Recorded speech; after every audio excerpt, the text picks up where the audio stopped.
Fox News Podcasts presents the Bret Baier Podcast with Fox News chief political anchor Bret Baier. Over the weekend, U.S. military and law enforcement forces successfully captured and then arrested Venezuelan leader Nicolás Maduro and his wife in Caracas. Maduro, who was arraigned in a New York City courtroom on Monday, pled not guilty to the 4 federal charges brought against him. He's expected to appear for a second court appearance this March. U.S. Attorney General Pam Bondi defended the operation while speaking to Fox News Monday.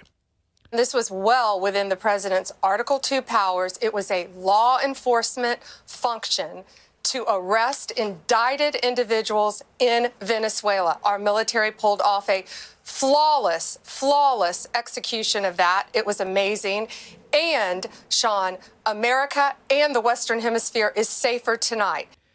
Meanwhile, on Capitol Hill, a bipartisan group of lawmakers briefed on the details of the capture. Senate Democrats, led by Tim Kaine of Virginia, expected to force a vote on a measure later this week to suspend further military action in Venezuela without congressional approval. Big things to discuss this week. Let's bring in our panel. Executive Director of Perry World House at University of Pennsylvania, Marie Harf, Chief Political Correspondent at the Washington Examiner, Byron York, and Fox News National Security Correspondent, Jennifer Griffin. Jen, what's the fallout in the military as far as this operation? Obviously, it was very precise and very well done. The Armada is still there. And, the way forward is really the question. Well, I think, Brett, no real fallout, just some real awe at what was accomplished 3 days ago. This was a very, very complicated operation. The U.S. military makes this stuff look really easy. And coming off of the Iran strikes back in June and this very complicated special operations mission in which the U.S. lost no equipment, no individuals were killed. They were able to kill 32 Cuban security forces around Maduro. They were able to take Maduro and his wife alive. They were there for 30 minutes on the ground, managed with F-35s to suppress the air defense systems, which were Russian and Chinese, and basically made a mockery of Russian and Chinese weaponry and defense systems. There was likely a lot of, the intelligence work and networking that went into this, likely with human intelligence sources, as well as the growlers, which are the intelligence warplanes that had mapped the entire country and where the air defense systems were. This was quite an operation, and I think but as we've seen in the past, the easy part is the military operation. The military can accomplish these things. What comes next is a real question, and that's where I think you hear a lot of churn in Washington. Yeah. Byron, about that churn, obviously there are Democrats who have previously called for Maduro to be taken out of power and now are questioning this operation. There are Republicans concerned about, holding the ground in Caracas and running, in the president's words, the government. But it seems like running Venezuela is more about the pressure and leverage that they believe they have on the current regime. As far as the Democrats are concerned, I think it's a pretty simple rule. If you have always opposed an action like this, then criticize Donald Trump for doing it. But if you've always supported an action like this, don't criticize Donald Trump for doing it. As far as running Venezuela, the president said that the next morning after this happened. He said, we're going to run Venezuela, and everybody thought, what does that mean? Is that nation building? Who knows what that is? And we've gotten a number of explanations. I think Secretary Rubio has done the most complete explanation, which basically says we have a quarantine on the oil production in Venezuela, which gives us enormous leverage over them. We are not going to have any more drug trafficking. We're not going to have any more mass migration, and we're not going to allow hostile nations to get a foothold in Venezuela. And we are going to pressure the government of Venezuela to make sure those things happen, as opposed to replacing and running the government ourselves. That's what Rubio says, but we're very early in this process. We'll have to see where it goes. Marie, what about Democrats and where they stand on this and how tough it is to deal with Venezuelans who are very happy to see Maduro gone, and also question the operation. Well, I think a lot of the opposition, Brett, isn't about liking Maduro. And it's not just from Democrats. A part of the MAGA base is very upset about this because this isn't what they thought they were voting for when President Trump promised to end foreign entanglement. So it's not just Democrats. But I think the opposition is, A, whether there's actually a plan for what comes next, and the different statements from President Trump and Rubio and others about what our role in the country is going forward. Those are really concerning differences. We are not running the country. The vice president has been sworn in. We are not occupying it. But President Trump keeps saying we're going to keep the oil. Who will do that? Will there be American troops guarding the oil facilities? Those are all questions that are unanswered and that have a ton of complications for American troops, for our economy, for the stability of the region in general. I also think that a lot of people are concerned about what else President Trump has said. He's said, well, maybe, he has not joked about Greenland. He talks about Greenland seriously, as did Stephen Miller in an interview with another network just recently. He talks about Mexico. He talks about Colombia. He is clearly enamored of the awesome military power our country has. And he has now seen that he can use it to achieve ends that he likes. And so I think that you will see him being even more aggressive militarily throughout the region. He clearly believes this is the American region to control.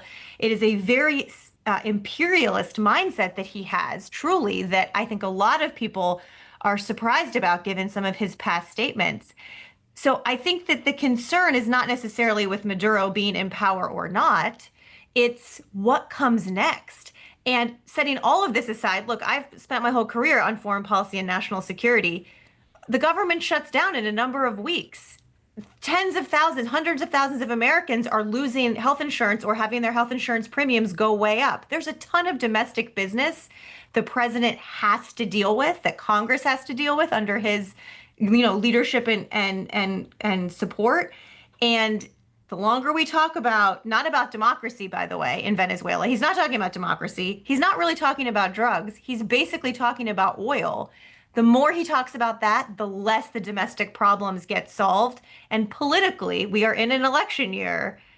I think that matters. And you hear some Republicans saying that. You hear Republicans nervous about that, too. Yeah. And definitely, I mean, there are Republicans nervous about it. There are other Republicans who say they can walk and chew gum at the same time.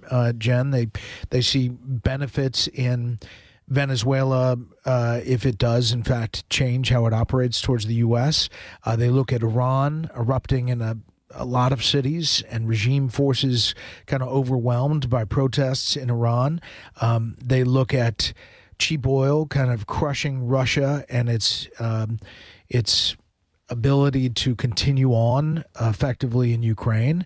And they look to China and say, what does all of this mean in the big picture there? So, I mean, you can look at the world stage, Jen, and say maybe things are starting to tip our way. Well, I think, Brett, the other way to look at this is that this was an extreme act of hubris, an imperialist act that signifies, many have said, the end of the rules-based order, because the administration is presenting this as a law enforcement action, but you used the U.S. military to essentially decapitate a regime. Now, I think the questions is going to be, how do Russia and China respond? And the messaging that is coming from the White House is sometimes different than what's coming from the Secretary of State. And the message from the White House, and that was embodied in the national security strategy that was released in December, is that basically President Trump wants to carve up the world into spheres of influence, and that the Western Hemisphere, from all the way down to Brazil and up to Canada and the Arctic via Greenland, is the U.S. sphere of influence. What message is he sending to China about Taiwan and their influence in Asia? Is the U.S. going to be the world's policeman? I thought that we were getting out of that business. Is there a deal behind the scenes for Russia to have a sort of sphere of influence and the U.S. and so that Russia does not balk at what the U.S. is doing in now the Western Hemisphere. The day after is going to be very complicated. And if this was about oil, I guess I have a few questions. First of all, oil is already at a very low price, between 60, it's trading at $60 a barrel, but $40 a barrel for those sanctioned states. So it's already quite low. So there's not a great incentive for oil companies to invest in Venezuela. And right now, with this oil embargo, the infrastructure in Venezuela is so weak in terms of the oil infrastructure that if they don't have enough storage facility right now to take what they are getting out of the ground out of Venezuela because of the embargo and the Navy blockade that's occurring.